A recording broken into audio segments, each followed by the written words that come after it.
มากไหมที่เขาจะไปดักยิงเขายิงได้ตัวหนึ่งแล้วทุกคนเห็นแล้วเนี่ยเห็นแล้วอีกตัวหนึ่งโอ้มันยังขาถือครัวมันตอนนี้เขาก็ได้แต่3 ตัวกราบทักทายสบายดีและกาสวัสดีพ่อแม่พี่น้อง FC เบิร์ดสู่คู่สู่คนยินดีต้อนรับเข้าสู่ซองเบายูบสำหรับตอนวันนี้เบายูบกาไปดักยิงนกเนาะแต่ว่าก่อนสิไปดักยิงนกนี่เบายูบก็ต้องได้ออกไปยามกับดักคือเก่าแหละเนาะเพราะว่ากับดักนี่ก็ยังบ่ทันได้ยามกับดักก่อนแล้วก็จึงคอยไปหายิงนกเอาจังได้กันแต่ทุกคนสามารถติดตามติดตามชมแบบยาวๆเลย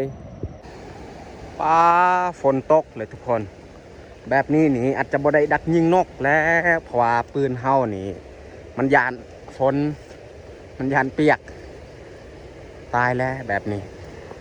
โอ้ยถ้าว่าฝนบ่เซาตกนี่อาจจะบ่ได้ดักยิงแล้วแบบนี้ปืนแก๊ปเฮานี่มันยานและถ้าว่าฝนตกแบบนี้ยิงบ่ได้เลยมากไหมที่เขาจะไปดักยิงสัตว์หันกะบ่เห็นมีนกเนาะหันมีอยู่แต่ว่าบ่หลายประมาณ2-3 ตัวนี่แหละเพราะว่าเขายิงนัดหนึ่งในบ่ถึกนี่กะมันนี่เบิดเลยแหละแต่ไปยามกับดักก่อนแล้วจะคอยขึ้นไปดักยิงนกโอ้คือเก้าทุกคนเลยกับดักนี่อาจจะบ่ได้แล้วตามเบิ่ง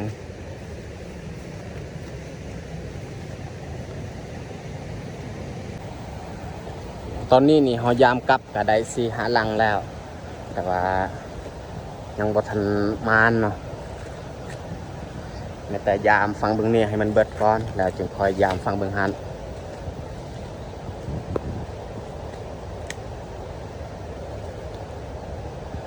อยู่นี่ก็บ่ถึกตอนนี้นี่เขายามฟังเบิ่งนี่ก็เบิดแล้วแต่เขาจะข้ามไปฟังเบิ่งหันต่อฝากเบิ่งนี่นี่บ่ได้โคโตเลยโอ้เขาข้ามไปเรียบร้อยแต่เขาจะเริ่มยามเลยหลังจากเขายามแล้วเนี่ยเขาก็ไปดักยิงนกอยู่หันบ่รู้ว่าสิได้ยิงหรือบ่เพราะว่าฝนก็ยังตกอยู่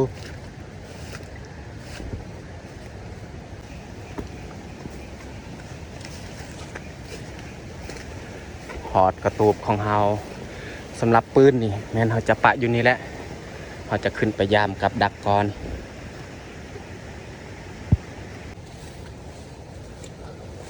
เริ่มออกไปยามเลยวันนี้นี่เฮาก็บ่ได้ไปเฮ็ดแถวเนาะก็เนื่องจากว่าฝนตกนี่แหละ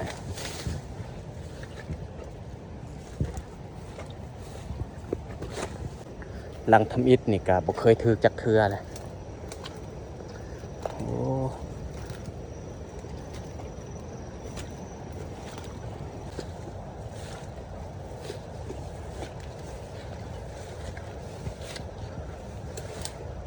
โอ้หลังตัวนี้บ่ถือคือกันตอนนี้นี่เขายามกับดักก็สุดเรียบร้อยเนาะแต่ว่าประมาณพอโตเลยแต่เขาสิย่างลงแล้วก็ไปดักยิงนกเลยบ่ฮู้ว่าสิได้หรือบ่แต่ทุกคนลุ้นเบิ่งนำกันเลย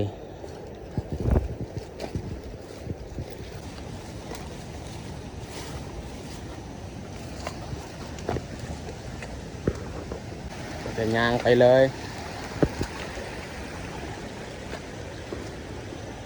หัวเบิ่งกับดักอีก2 ลังยังเหลือ2 ลังโอ้คือเก่าเลยทุกคนผมมีวังและ2 ลังตัวนี้หอดแล้วต้นไม้ที่เราจะไปดักยิงแต่เอาสิย่างไปเลยว่าสิมีนกหรือบ่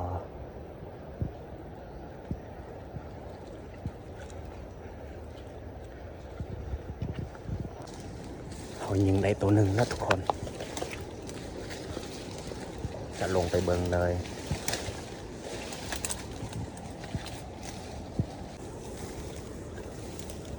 โอ้แถวนี้นี่เขาหาหน่อไม้เอาอีไส้อะไรมันตกวังยานี่โอ้เห็นแล้วเนี่ย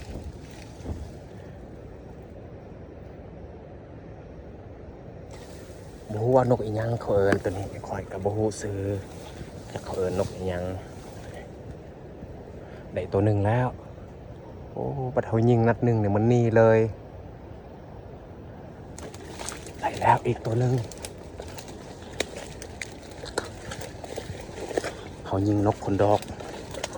จะลงไปเบิ่งเลย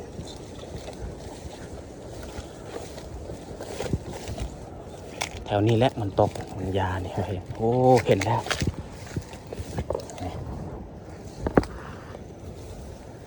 โอ้ในตัวหนึ่งนี่มันคือกระดูกสันหลังเลยเต็มโตมันไม่แต่เอาสีมาทาอีกแต่ว่าตอนยิ่งนี่แมนบ่ได้ทายเพราะว่าอีกอย่างกับเขาตั้งไว้นี่มันดนเพราะว่าเขาบ่ฮู้ว่านกมันสิมามื้อใดมาตอนใดกับบ่ฮู้มีแต่ทายิงเลยยิง3-4 นัดนี่มันก็เงียบไปเลยนกถ้าว่าปืนล่มนี่ใครแน่อยู่ปืนโตมันเก็บเสียงปืนแก๊ปนี่เขายิงกันดังพ่างแล้วนกมันก็นี่เบิดแล้วเขาทากระดนเติบเลยทุกคนเลยแต่ว่านกนี่มันบ่มาแล้ว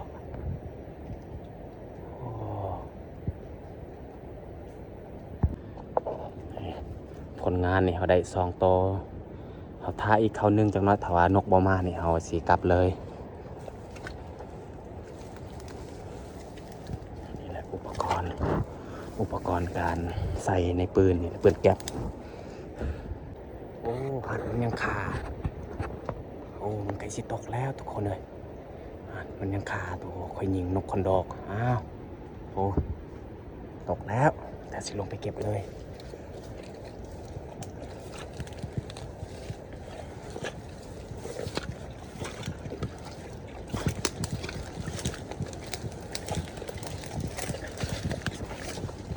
มันมาเถื่อละโตเถื่อละ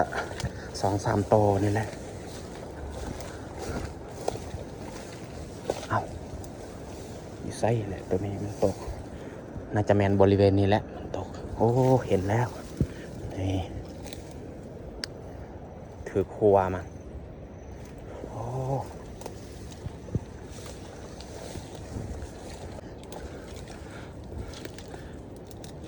3 โตและเขาได้ผลงานสิปะไว้อยู่ในราคาสิไปใส่ลูกต่อไปอีกโอ้มันเงียบเลยนกมันบ่มาแล้ว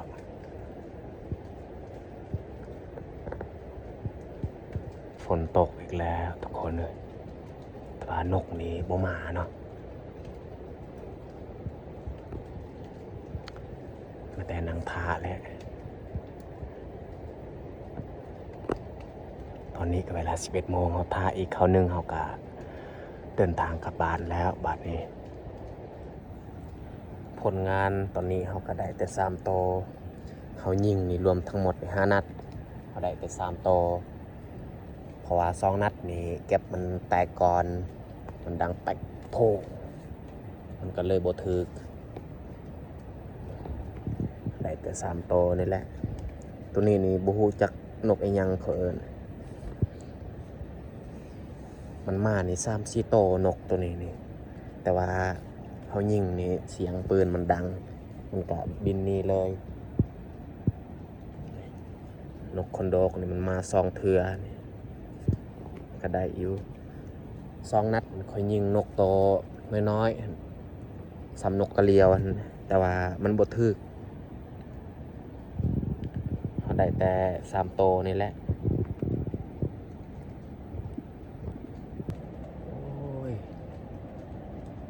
มีอยู่นกแต่ว่านกตัวน้อยๆเขายิ่งกับบ่ถึกดอกนกสำนั้น มันน้อยโพดถ้าว่าเฮาลกคนมันออกนี่ซ้ำโปมือนี่แหละโตมันเฮาบ่ยิงดอกนกซ้ำนี้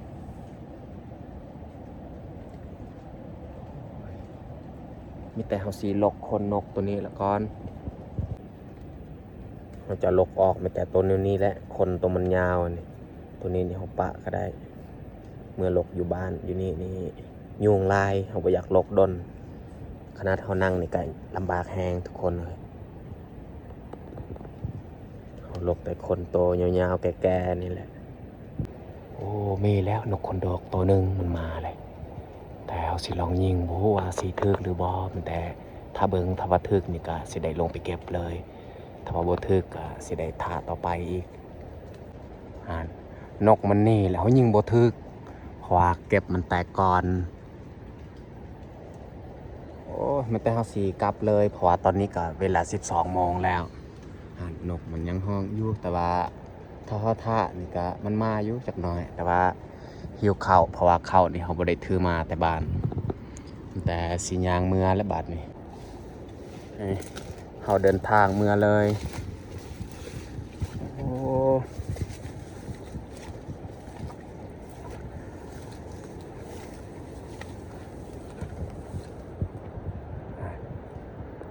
มันสูงอีหลีโอ้ยถ้าว่าปืนล่มนี่ปืนโตมีกล้องนี่คักอยู่เฮายิงนี่สูงแบบนี้นี่นกมันบ่หนีเวลาเฮายิงแต่ว่าเฮาใส่ปืนแก๊ปนี่มันนี้คันว่ามันมา2-3 โตนี่เฮายิงตัวหนึ่งมันก็หนีเบิดเลยถ้าว่าบ่ถึกถ้าว่าถึกก็ได้แต่ตัวหนึ่งแหละถ้าว่าปืนโตมันเก็บเสียงนี่บ่เป็นหยังมันยังอยู่ทางไปก็เฮลซันก็หกพร้อมอีกโอ้ตัวนี้จะแม่นทางเก่าดนแล้วเขาเฮ็ดทางตัวนี้ว่าเดี๋ยวนี้เขาบ่ค่อยไป 2-3 ปีนี่บางทีเขาไปเทื่อนึงบางคนนั่นแหละผู้ใดออกไปหากินก็ได้ไปทางตัวนี้เบายุบก็บ่ค่อยได้ไปหากมาปีนี้อีกก็ได้ไปเพราะว่าได้ออกหากินทางนี้ถ้าว่ามีโอกาสนี่ก็สิได้ออกไปหาหน่อไม้และแถวนี้มีอยู่หน่อไม้เพราะว่าเขาบ่ค่อยได้ออกไปหามันไกล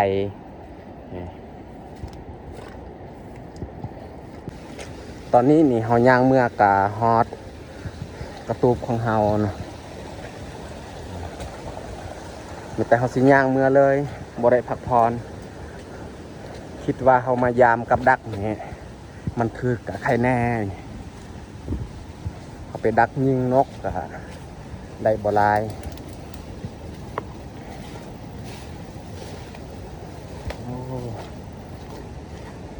ถ้าว่ามีหนูอีก 2-3 ตัวถือว่าคุ้มแฮง